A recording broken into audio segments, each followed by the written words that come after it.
Hello, this is Bright Wolf Production, where we set our goal to help you to get connected and informed to make your stay in China the best it can be. And today, we have an interview with Miss Liliana, who is a professional expert in foreign affairs and just a wonderful lady who has a passion of helping foreigners here in China. Hello, Liliana. Hi. Thank you so much for joining us today. Wow, thank you for having me here. It's my great pleasure to be here. Thank you. Thank you. Really appreciate it. So, would you please introduce yourself and just tell us more about you?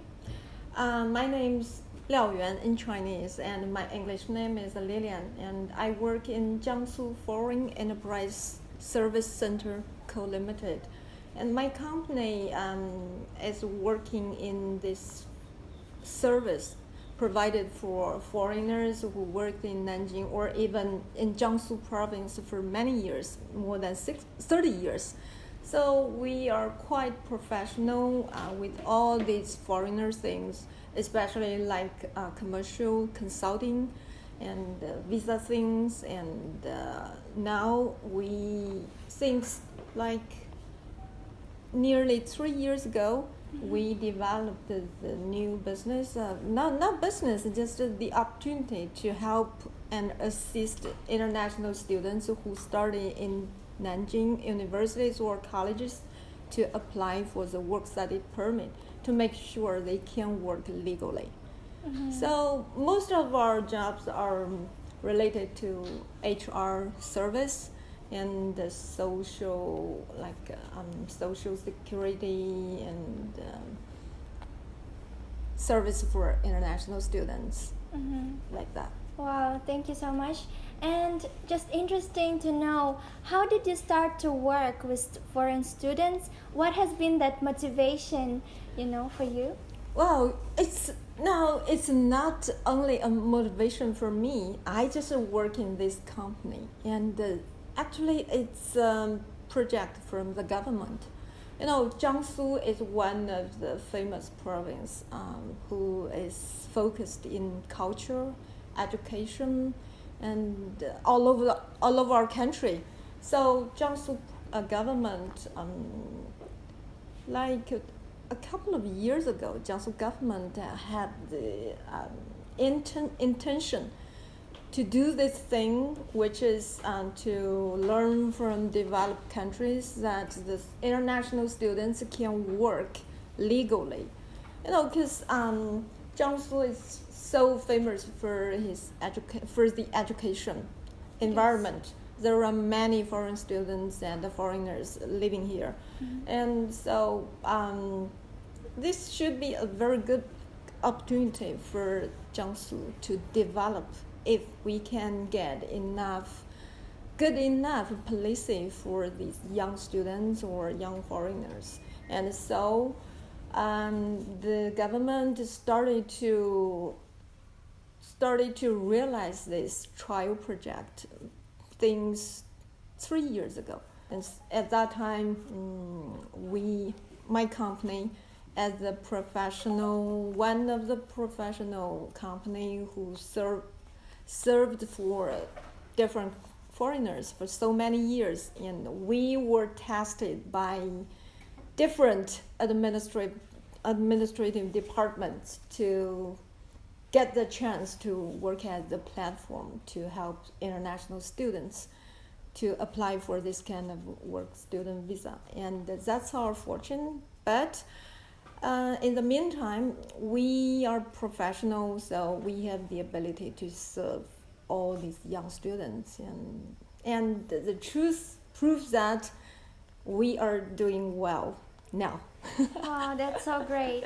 Prior to this discussion with you, we interviewed some foreigners and we asked them to raise some issues or concerns or questions that they have.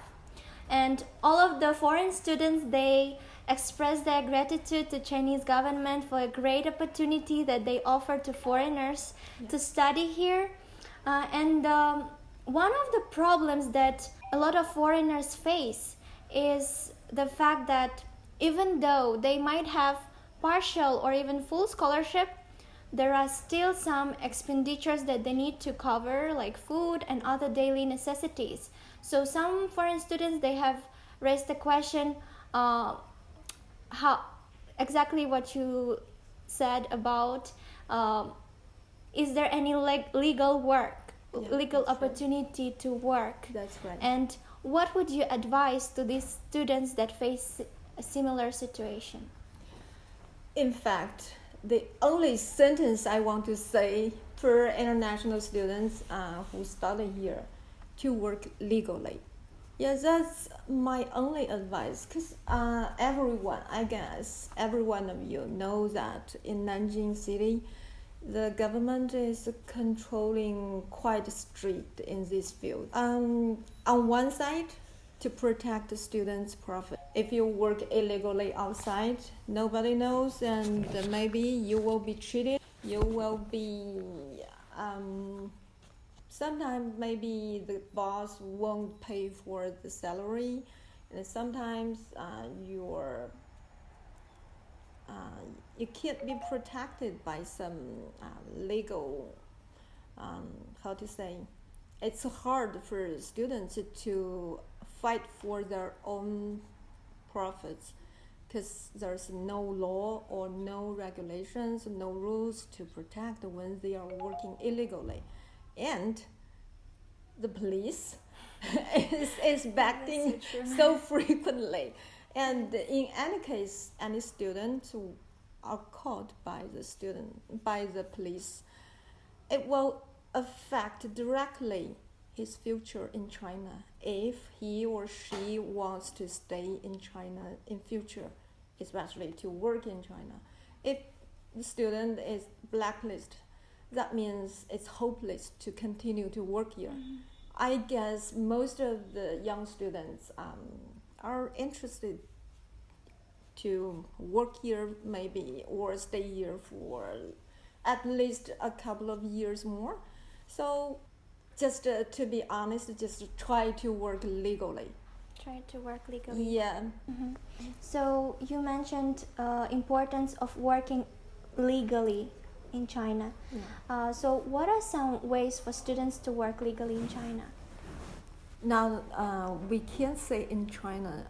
Now we can only say in Nanjing, because Nanjing is the first city who is carrying on this trial project for international students to take the part-time jobs.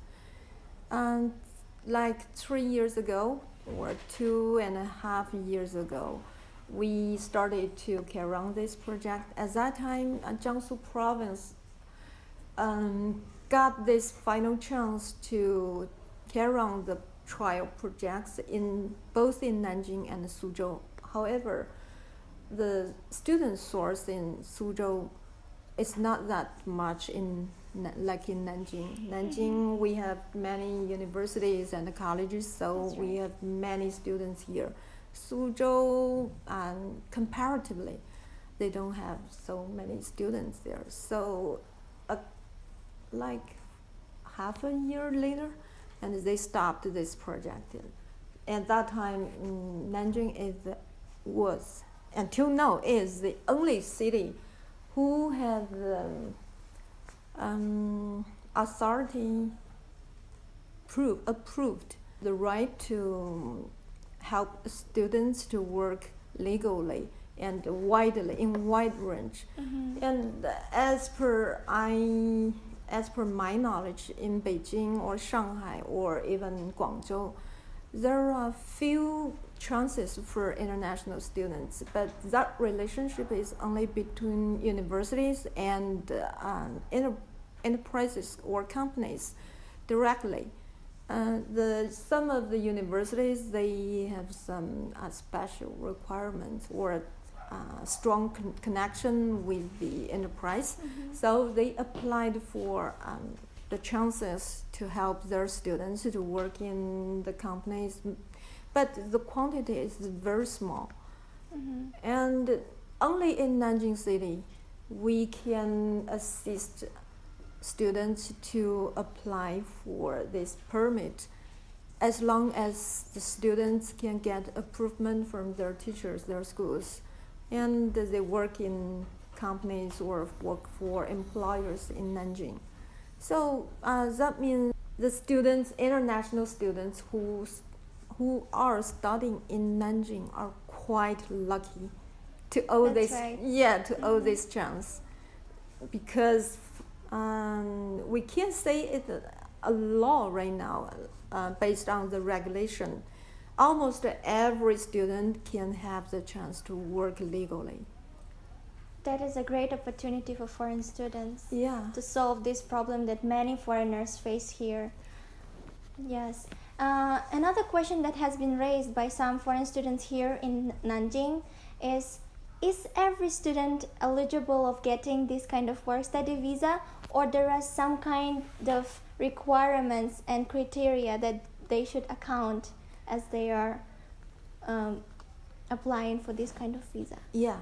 To apply for the work-study permit, there are two basic conditions. One is the employer, the company, has to apply for the legal license to hire international students to take part-time jobs. All right. And the other one is for the students. They have to get approval from their teachers or supervisors or schools to agree with them to work outside the campus. That's two important basic conditions.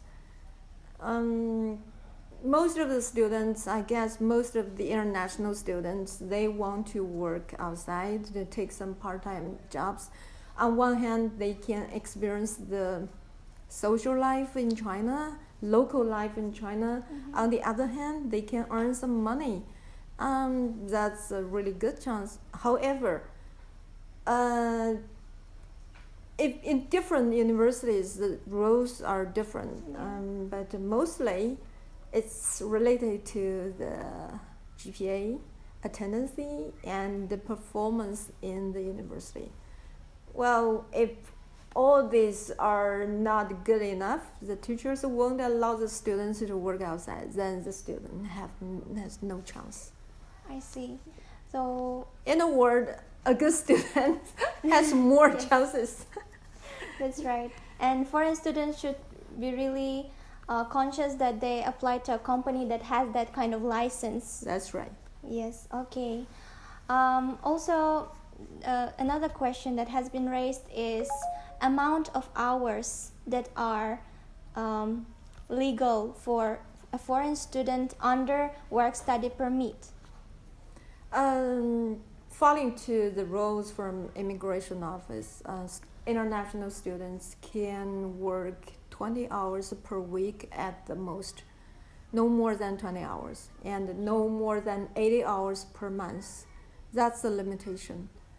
But normally, not only a few students can work that long, because they are students. Their That's main right. job is to study, and they don't have enough time to work that long hours, and like 80 hours, it's like a half full time. And for us, we are full-time workers, and we only work 40 hours per week. And so 20 hours per week, that's really a lot Yeah, it's for quite students. much. Yeah. Mm-hmm. And also, they asked about the tax. There is some particular tax on the work-study visa, right? Yeah, actually, it's not only the tax. How to say, we provide service to international students. We act as the bridge among the universities, the employers, and the students. So we do many things we can to help all these three sides to get balance. And so we charge a little as our service fee, and besides that, charge if the student's salary of the student is higher than 5,000 per month, falling to our government tax policy, they have to pay for the income tax. That's it.